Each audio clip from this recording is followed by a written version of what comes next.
আজকে আমরা দেখব control unit of basic computer.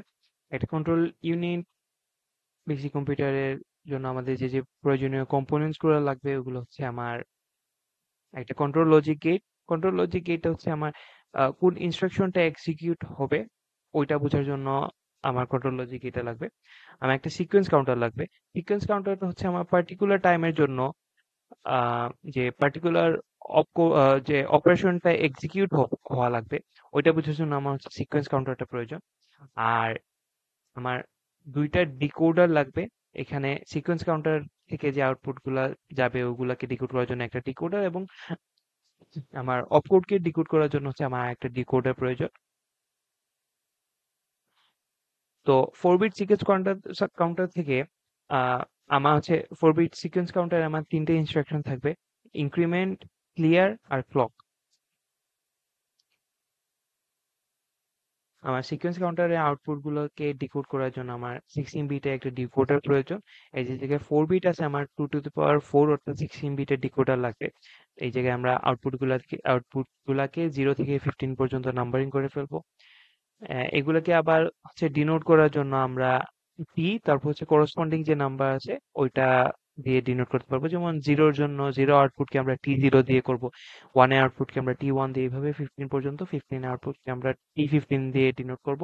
Every single output আমার সিকোয়েন্স কাউন্টার যে আউটপুটটা যখন দিবে তখন হচ্ছে আমার ওইটার বেসিসে আউটপুট গুলা কন্ট্রোল লজিক গেটে চলে যাবে। আহ আমার অপারেন্ডটাকে হচ্ছে আমরা ডাইরেক্টলি কন্ট্রোল লজিক গেটে পাঠিয়ে দিব। এটাকে সেন্ড করা হয় ডিসাইড করার জন্য যে আমার কি অ্যাকশনটা হচ্ছে নেওয়া হবে ওইটা বোঝার জন্য। আমার অপকোডটাকে হচ্ছে ডিকোড করার জন্য আমরা 8 বিটের একটা ডিকোডার নিয়ে নিব। 8 বিটের ডিকোডার, কারণ cube 2 to the power 3 equal to হচ্ছে 8। আমার 8টা আউটপুট থাকবে তিনটে ইনপুটের জন্য। তো এখানেও আমরা আগের ডিকোডারের মতো এভরি সিঙ্গেল আউটপুটকে হচ্ছে 8 বিটের 8 বিট যেহেতু, ওই জন্য আমরা 0 থেকে 7 পর্যন্ত নাম্বারিং করে ফেলবো।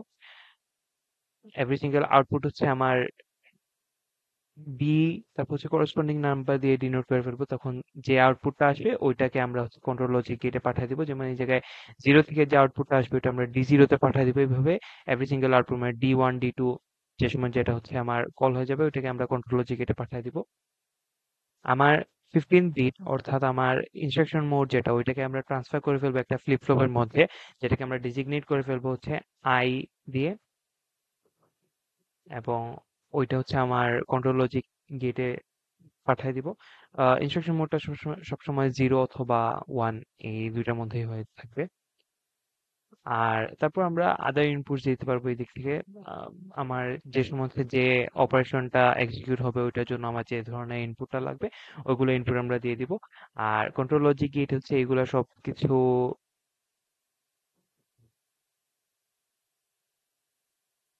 আর কন্ট্রোল লজিক গেট হচ্ছে এগুলা এক্সিকিউট হওয়ার পর হচ্ছে আমার কন্ট্রোল আউটপুট দিয়ে আউটপুটটা বের হয়ে চলে আসবে।